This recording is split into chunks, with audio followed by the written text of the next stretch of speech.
$28,300 is where my Roth IRA is currently sitting. It's Tuesday, December 16th, almost 7 p.m. And in this video, we're going to look at what's inside my Roth IRA inside Robinhood. Yo, yo, yo, welcome to the show. So if you're new to my channel, new to investing, or you just don't know what a Roth IRA is, it's a retirement account where you can invest your money after taxes, then all the growth like the dividends and the gains, all those come out tax-free later. That means that there's no taxes on capital gains, so whatever money you put in, that's never ever going to be taxed. What you make on top of that is called the capital gains. If it's like the share price appreciating, if it's the dividends, then that's also gains, but that's just gains in the form of dividends. None of those are taxed when you withdraw the money in retirement. So really, it's kind of like it's built for long-term investing and compounding over the decades and letting time do all the heavy lifting. So that's the real high-level details towards the Roth. There's a bit more to it, of course. For example, there's a limit that you can contribute each year. For this year, 2025, it's $7,000, but for next year, it will be going up to $7,500. I've almost maxed mine. I've put 6,865 in it, but we'll get to that in a bit. I'll just go through my usual steps here. So the portfolio is at 28,310 at the moment. It's 6:59 p.m.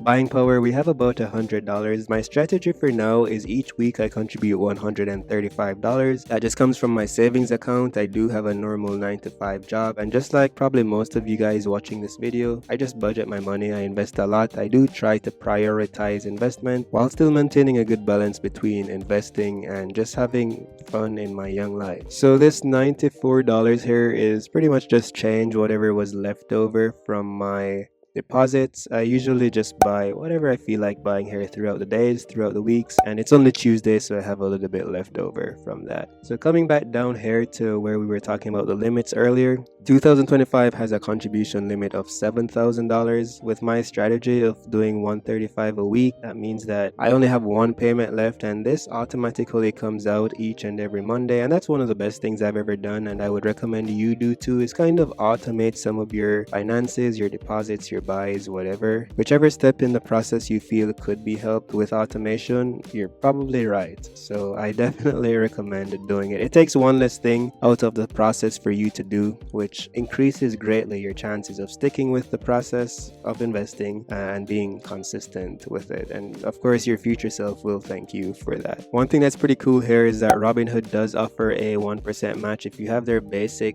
just an account really with them. If you do have Robinhood Gold, they give you a 3% match on your contributions. So for example, the limit is $7,000 for 2025. If you max that, then on Robinhood's basic, just have an account, have your Roth IRA with them. That 1% match is going to give you $70. If you have gold, that $70, it's tripled because it's 1% versus 3%. So $210 for really having gold, which is $5 a month. It does work out to be a win, really, if you do max your Roth IRA, but it's up to you. It is a personal decision at the end of the day. Just like most of this, it's personal finance. So you do what makes sense for you. Coming up here to the options and stocks that we have one option that's open, and it's a SoFi call that we bought. This would technically be considered some kind of leap option or leaps because it's so far in the future. This doesn't expire until over a year, about a year and a month.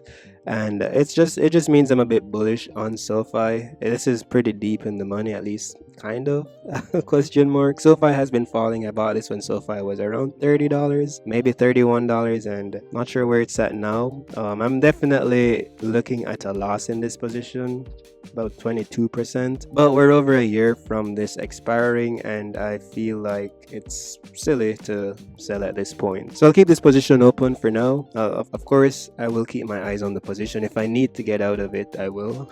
But for now, of course, not worried, not stressed.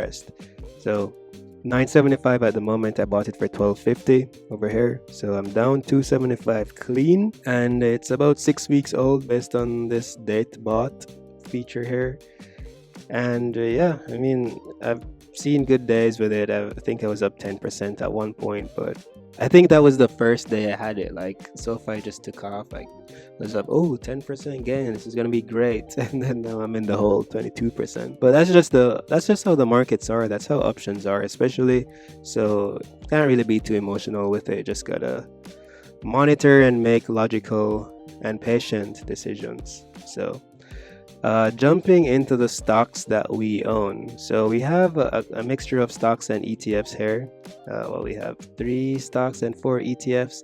I know there's hella overlap between them. Yeah, this is your chance to hop in my comments and just roast me about how much overlap I have in all my ETFs here. Jesus. Alright, so first on the list we have QQQM, which of course it's a mini QQQ. Like, what else can I say? You have the QQQ, the big Qs, the 3 Qs, and the triple Qs, the Nasdaq 100. This is just their cheaper counterpart, and it's the same for SPY M here, which is relative to SPY or SPY or some kind of S&P 500 index fund tracker or index fund ETF. Right now, well, this is a day return. Let's change this to total return. Why not?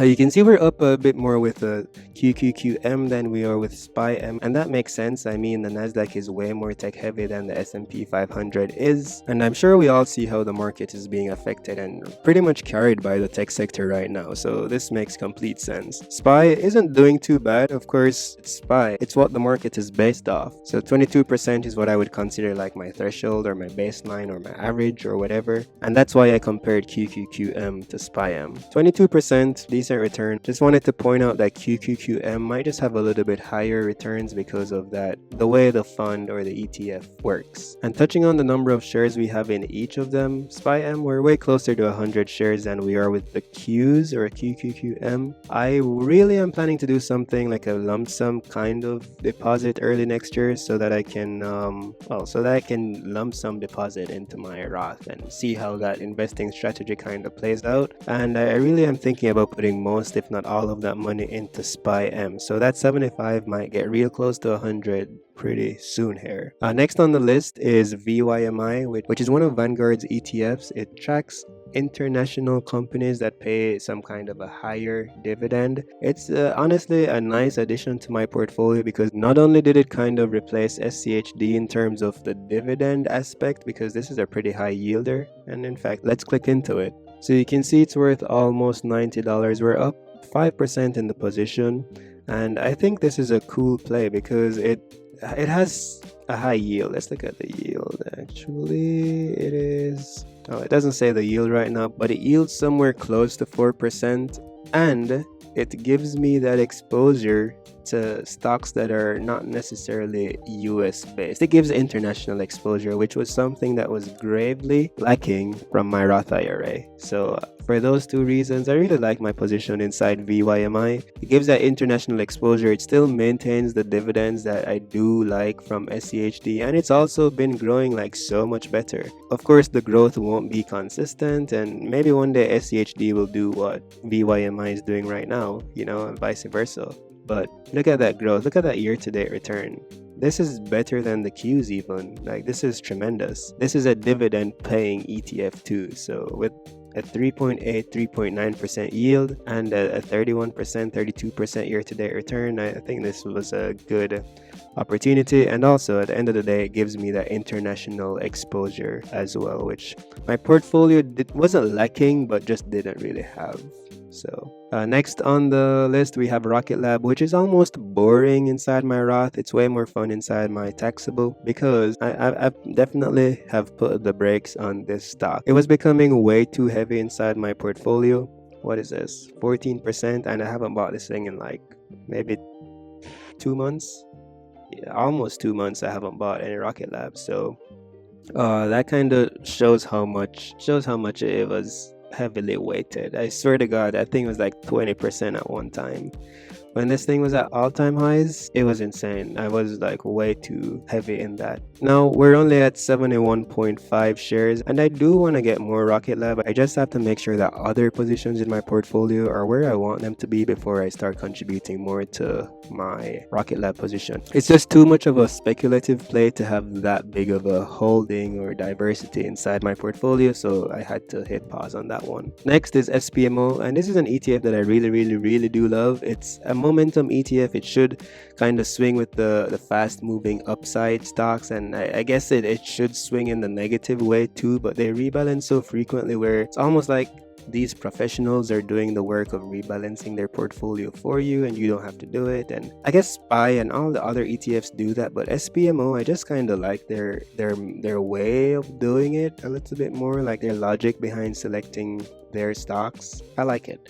It's a smaller position. It's the fifth largest holding. I don't think I mentioned it, but these are sorted by equity. So SPMO is number 5. So not a super large holding in the portfolio. I'd probably love to consolidate SPYM or QQQM into just SPMO, maybe even both. Maybe one day I'll do that, but for now, that's where it's at. 28 shares. Every now and again, I'll come in and I'll buy some of this, 0.1 of a share, something, whatever, and slowly working my way up there. Next one on the list is Vici, and this one is now officially really in the red, down 5% in Vici, and we've been buying more Vici. Definitely hitting the gas on this one. I mean, I come in and I buy at least half a share, at least every day. Well, most days a week, I'd say I buy at least half a share. So at the end of the week, we're adding at least 2 shares to Vici, guaranteed. So pretty soon here, we should be at 100 shares, and there's not much hype to 100 shares of Vici because their options really have nothing. There's no premium to sell. So at this point, it's kind of just adding more shares at these lower prices to lower my average cost, and I think that's a good thing to do. While we're here, let's just see what the average cost is. I remember making a short and posting about my average cost being just under $30, and now it's at $29.97. So we're 3 cents below $30 now, and if Vici keeps going at the rate it is going, and we keep doing what we're doing, where this thing's it's gonna be under $20.90 soon. So that's Vici for you. If you don't know what Vici is, it's a REIT that governs like a bunch of hotels and stuff like that in the Vegas area. I think across the US too, but very into that kind of entertainment real estate situation. Last stock in the portfolio is MIR, Mirion Technologies, and this one is another speculative play. Not as big of a position as Rocket Lab, nowhere near. It's only 2.5% or closer to 2.4% of the portfolio. And this is one that I come in and I buy like 0.4 of a share each day. It's just something that's involved in radiation and nuclear technology, nuclear energy, and I just feel like it adds another dimension of diversity and almost like future speculation in a good way to my Roth IRA, which I won't be able to access these funds for a couple of decades. So to me, it was a nice fit, a nice way to slowly build up inside a position that I think has a lot of upside potential. That's why I chose MIR, and so far, so good. I mean, well, so far we're down 5%, but I'm buying more, so far so good. And that's the last position I have in the portfolio. However, before you go anywhere, we're going to take a look at this view that Robinhood offers. They give you some graphs, some pie charts over here. You can kind of see how your positions are split up. It's free. I just like looking at it while I look at my portfolio for these videos. So the total value is 28,000 whatever. You can see the buying power versus the stocks. But down here, I just like seeing how the 7 positions are divided. So sort this by equity over here, SPY M. Largest holding at just over $6,000, and then not far behind is QQQM. And I like to keep these roughly at around the same equity. That's almost like my trigger to know when to buy each. So like for example, now QQQM is trailing by like $40, so I might go in and buy like 0.1 of a share of QQQM or whatever the amount is that I buy. It just shows that I should focus my buys on the one that is not the higher position. It's almost like I'm target allocating, but not necessarily in an intentional way. So we have SPY and QQQM as the top 2 holdings, and I love that. VYMI, which was recently SCHD, as number 3, and that's how I want it to be. Rocket Lab is still pretty up there. It's about 14-15%, but that's fine. We're just growing all the other positions around it while these buys kind of stay dormant. Next we have SPMO. I'd love to have that with Rocket Lab swapped. Next is Vici, and then finally MIR. So that's the portfolio, guys. Thank you so much for watching. If you do enjoy this kind of video, you would definitely enjoy the one I made for my taxable account. If you're new here, we track 2 portfolios on this channel. One is my taxable and one's my Roth IRA, which is this one. So if you want to see a little bit more money and a little bit more positions and just craziness inside my Robinhood portfolios, go check that video out. Until the next one, peace.